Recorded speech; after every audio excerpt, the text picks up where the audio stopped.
mina olen Smaragda ning arvan ära, mis ameteid õpivad noored Kuressaare ametikoolis. Kas on midagi autodega seotud? Ei ole. Kas sa teed seda sees? No nii sees kui väljas.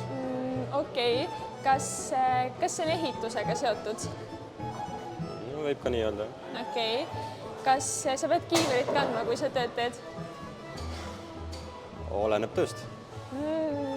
Okei. Kas sa teed mitut erinevat tööd? Kui vaja, siis küll. Kas see on seotud kuidagi siseviimistlusega? See seostub sellega natukene küll. Oh, kui keeruline. Kas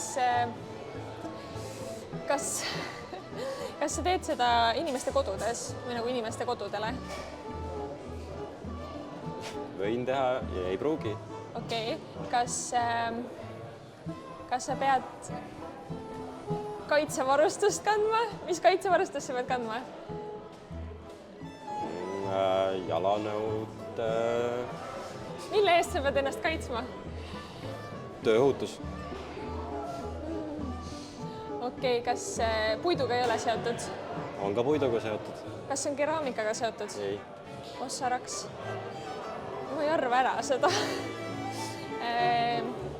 Kas sa ehitad asju? Ehitan. Ei ehita? Ehitan. Ehitad. Kas see on mööbel, mis sa ehitad? On ka mööblit ette tulnud. Sa oled puidutisler? Ei. Sa oled... Issand. Anna mulle mõni vihje. See on ehitusega seotud. Seda ma juba teadsin. Okei. Ei saa rohkem vihjeid anda, muidu sa arvad ära seda. Sa ehitad puidust asju? Puidust ka, jah. Okei, aga millest sa veel ehitad? Kõigest, millest saab ehitada. Sa oled ehitaja? Jah.